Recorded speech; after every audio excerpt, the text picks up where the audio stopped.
It's a secret that has huge effects for everyone who lives on this planet. Most people can feel deep down that something isn't quite right with the world economy, but few know what it is. Gone are the days where a family can survive on just one paycheck. Every day it seems things are more and more out of control, yet only 1 in a million understand why.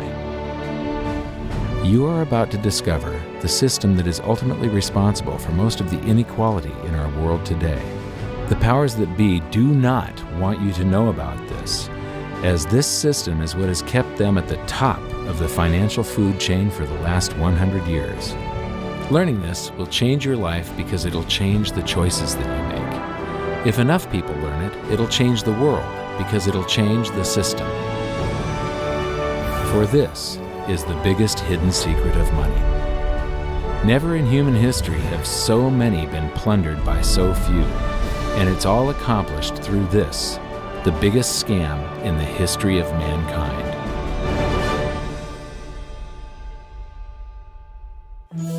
They say that money doesn't grow on trees, but the truth is that the modern banking system creates currency far faster than trees can grow. Most people don't have a clue how currency is created. Economists and bankers make it sound so complex that people think they can't understand it. But I'm going to strip our monetary system down to its essence so that you can see the scam behind the curtain and just how it affects you. Every modern society creates currency in pretty much the same way. But since the US dollar is the majority of the world's currency, I'm going to use the United States as our example. It all starts when some politician says, "Vote for me and I'll make sure the government provides you more free stuff than my opponent will." But there's no such thing as a free lunch. So to provide that supposedly free stuff, the politicians vote for the country to spend more than its income. This is called deficit spending. To pay for that deficit spending, the Treasury borrows currency by issuing a bond. So what's a bond? If you think about it, a bond is really nothing but a glorified IOU. It's a pretty piece of paper with numbers printed on it that says, "Loan me $1 trillion today, and I promise over a 10-year period I'm going to pay you back that $1 trillion plus interest." But what you need to understand is that Treasury bonds are our national debt. These glorified IOUs are to be paid back by you and I and our descendants through future taxation. Therefore, when the government issues a bond, it steals prosperity out of the future so that it can spend it today. The Treasury then holds a bond auction, and the world's largest banks show up and compete to buy part of our national debt and make a profit on it by earning interest. You'll notice that as we move through this process, the big banks are there, taking a cut every step of the way. This isn't by chance, as you'll see shortly. Then, through a shell game called open market operations, the banks get to sell some of those bonds to the Federal Reserve at a profit. To pay for the bonds, the Federal Reserve opens up its big old checkbook and writes bad, bogus, counterfeit checks that should bounce because they're drawn on an account that always has a zero balance. There isn't 1 penny in there. To quote from the Boston Federal Reserve, "When you or I write a check, there must be sufficient funds in our account to cover that check. But when the Federal Reserve writes a check, there is no bank deposit on which that check is drawn. When the Federal Reserve writes a check, it is creating money." The Fed then hands those checks to the banks, and at this point, currency springs into existence. The banks then take that currency and buy more bonds at the next Treasury auction. But what is a check? A check is also an IOU. When you write a check, you're making a note that says, "Here's my IOU for cash. All you have to do is go to the bank and pick it up." Now, it's very, very important that you understand this process because we're going to come back later and show you the devastating effect this has on you. The Treasury issues IOUs, bonds. The banks then buy those IOUs with currency. The Federal Reserve then writes IOUs, checks, and hands them to the banks in exchange for the Treasury's IOUs, the bonds. And currency is created. So what's really happening is the Federal Reserve and the Treasury are just swapping IOUs, using the banks as middlemen, and abracadabra, presto, currency magically springs into existence. This process repeats and repeats over and over again, enriching the banks and indebting the public by raising the national debt. The end result is that there's a buildup of bonds at the Federal Reserve and currency at the Treasury. This process is also where all paper currency comes from. The Federal Reserve and the government mistakenly call it base money because they didn't watch episode 1 of this series and they don't know the difference between money and currency. But I will correctly refer to it as base currency because it is not money. It is currency, and as we've learned, there is a big difference. Money has to be a store of value and maintain its purchasing power over long periods of time. We learned in episode 1 that earlier in our history, our paper currency was just a claim check. It was a representation for real money of intrinsic value, the gold and silver that was held on deposit at the Treasury. You could walk into any bank and slap your currency, like say a $20 bill, on the counter and redeem it for real money, a $20 gold piece. But now, this base currency that's piling up back here is really nothing but a receipt or a claim check on an IOU, that bond. So it's really nothing but a supply of numbers. The Treasury then deposits the newly created currency into the various branches of the government, and the politicians say, "Hey, thanks for that." And the government does some deficit spending on public works, social programs, and war. The government employees, contractors, and soldiers then deposit their pay in the banks. Now, this may come as a shock to you, but when you deposit your currency with the bank, you're not actually depositing it into an account to be safely held in trust for you. Instead, you're actually loaning the bank your currency, and within certain legal limits, they can do with it pretty much anything they please. This includes gambling in the stock market and loaning it out, at a profit, of course. Now this is where the machine of currency creation really gets cranking, because this is where something called fractional reserve lending comes into play. Fractional reserve lending is exactly what it says.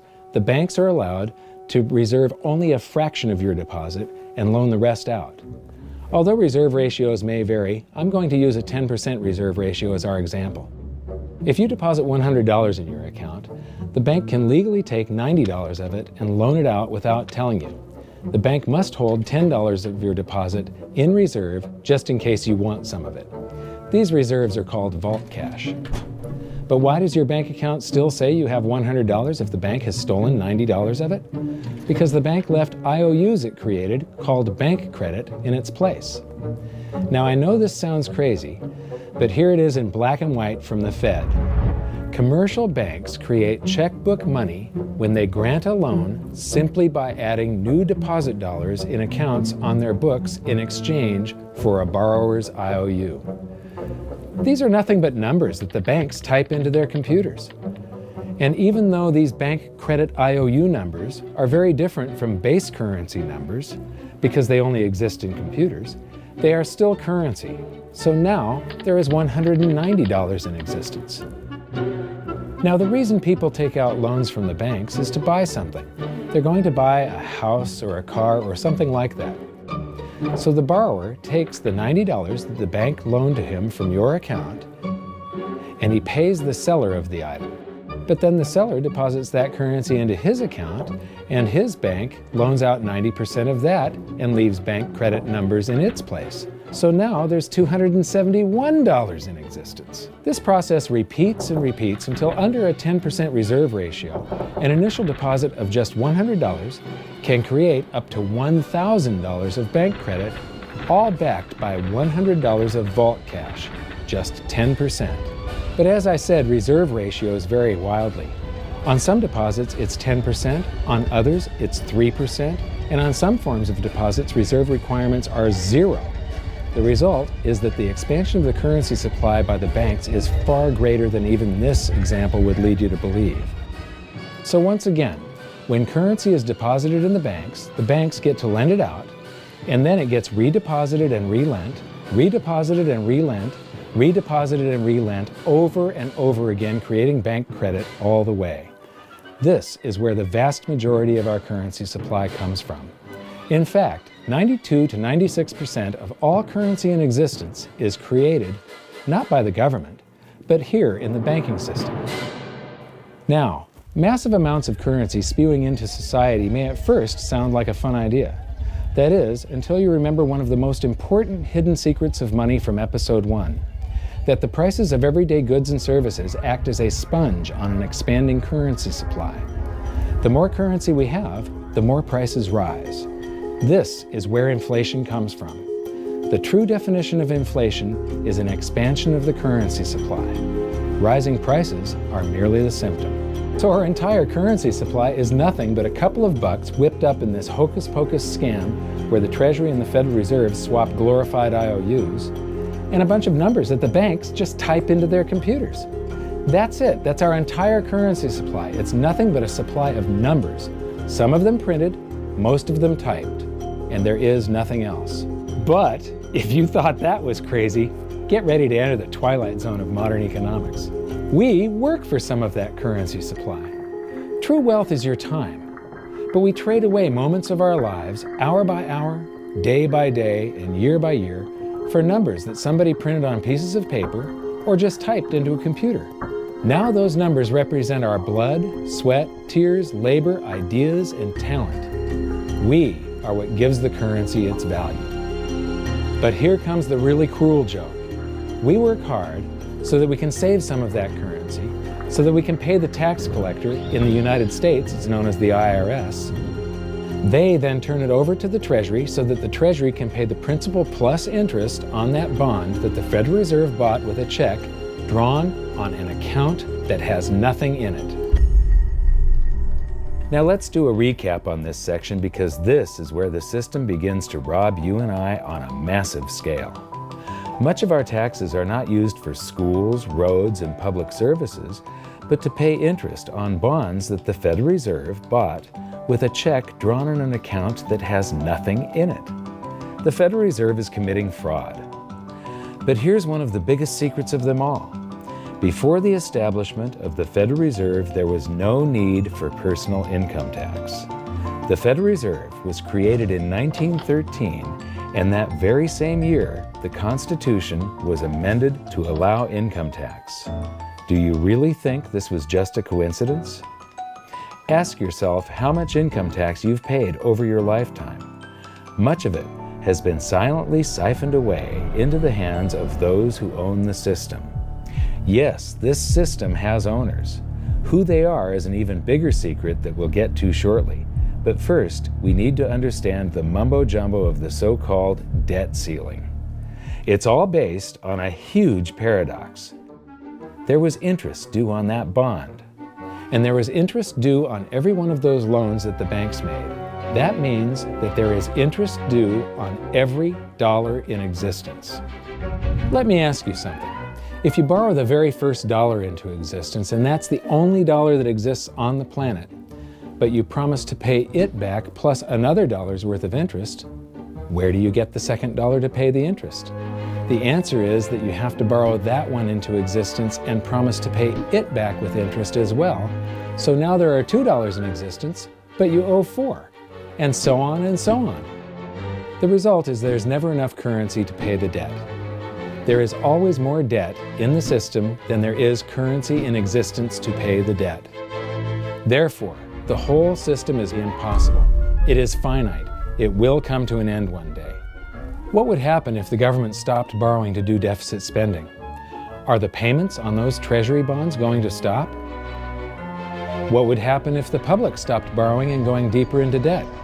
Are your house and car payments going to stop? No. There is a payment due every month on the principal plus the interest on every dollar in existence, and those payments do not stop. If we stop borrowing, then no new currency is created to replace the currency that we used to make those payments. Whether you're making a payment on a loan or paying tax to make a payment on a bond, the portion of the payment that goes to pay off the principal extinguishes that portion of the debt. But the debt also extinguishes the currency. Currency and debt are like matter and antimatter. When they meet, they annihilate each other. If we just pay off the principal only on all the loans and bonds that exist, the entire currency supply just vanishes.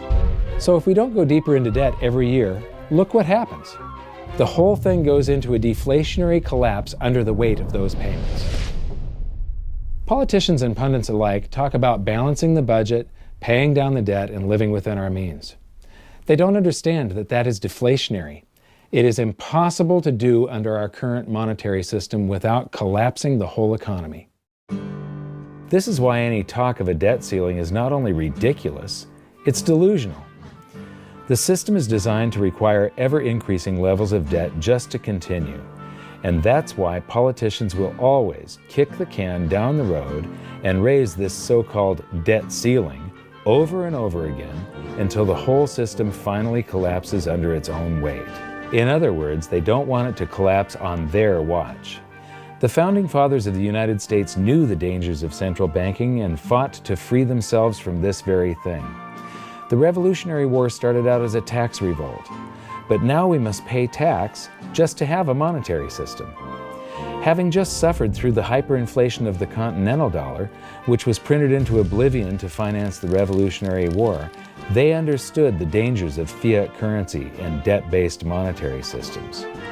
So to protect future generations from institutional theft and out-of-control government, they wrote into the Constitution that only gold and silver can be money for the simple fact that you can't print them.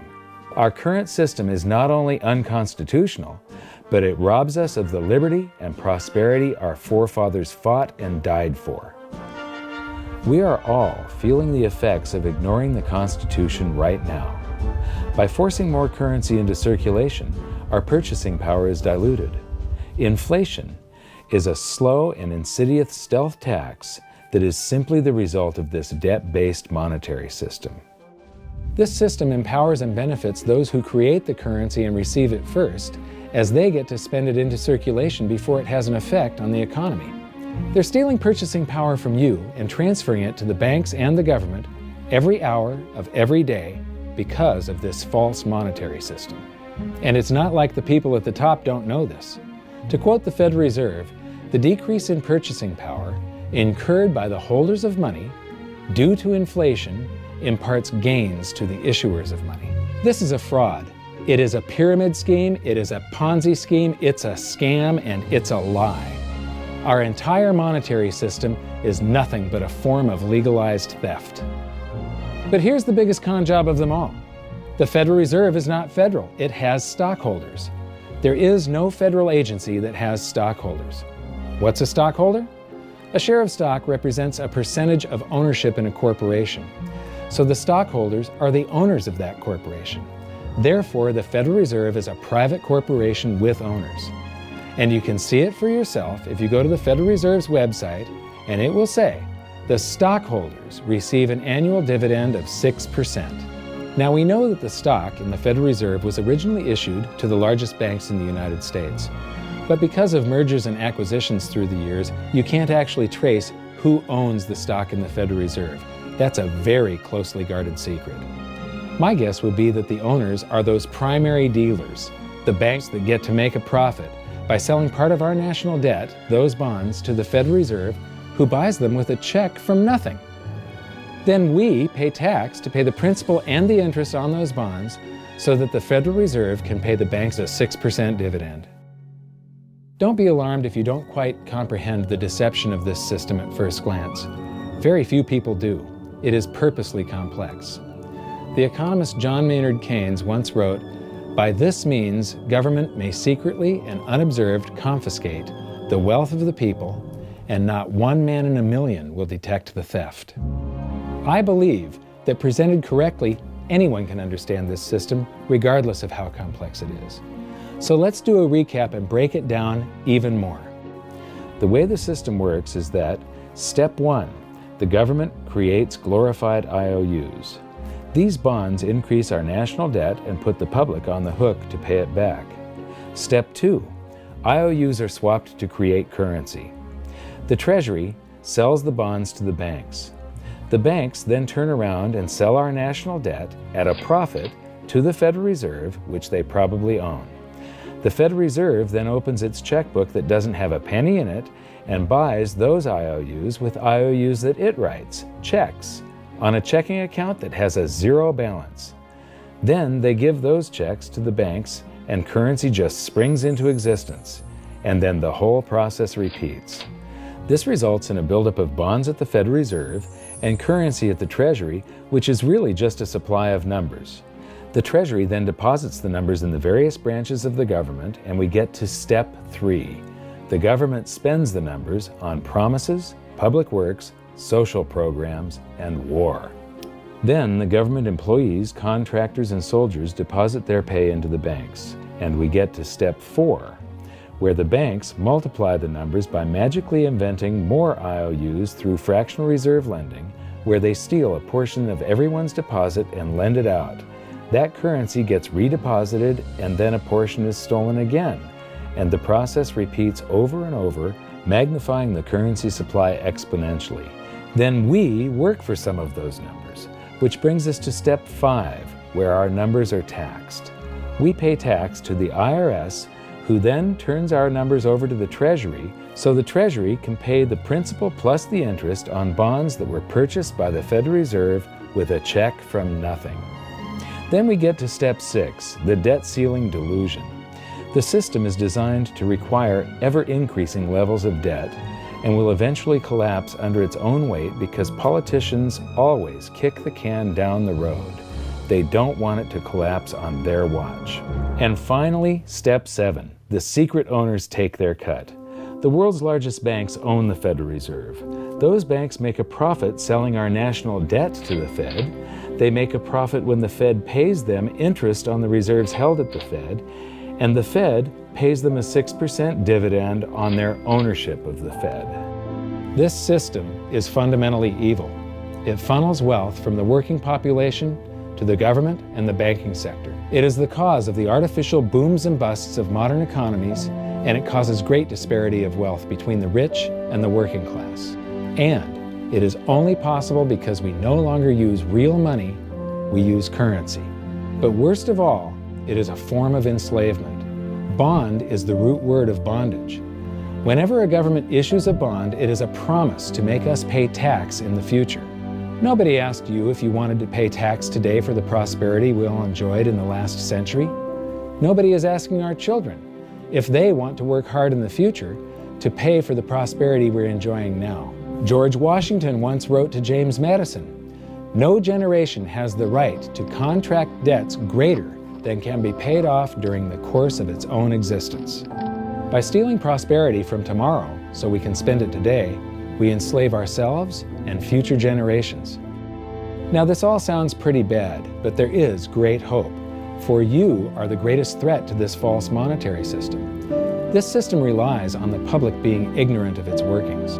Please share this knowledge with everyone you know, because an informed public that fully understands the system can build a better future for generations to come. And now I leave you with this quote, widely attributed to a former director of the Bank of England. The modern banking system manufactures money out of nothing. The process is perhaps the most astounding piece of sleight of hand that was ever invented. Banking was conceived in inequity and born in sin. Bankers own the earth. Take it away from them, but leave them the power to create money and control credit, and with the flick of a pen, they will create enough money to buy it back again. But if you want to continue as the slaves of bankers and pay the cost of your own slavery, let them continue to create money and to control credit. This is the Federal Reserve in Washington, D.C. It's located on Constitution Street, and that is just as much of a joke as the New York Fed being located on Liberty Street.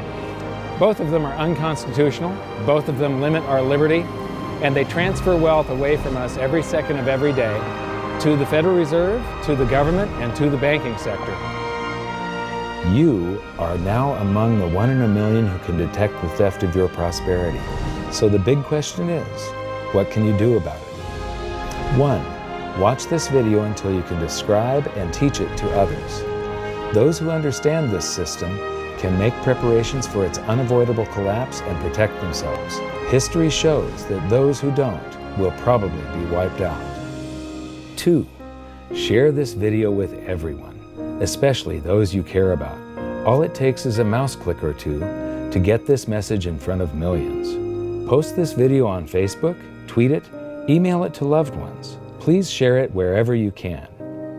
3. Join the conversation. The current world monetary system is based on a 300-year-old design meant to enrich a few at the expense of the many. There must be a better way. At hiddensecretsofmoney.com, we've created an open-source platform for the design and development of a new world monetary system. We're calling on every economist, every student, every college, every bright mind, and anyone who cares to join the discussion. In educating ourselves and each other, we can prevent the further loss of our freedoms and maybe, just maybe, win some of them back.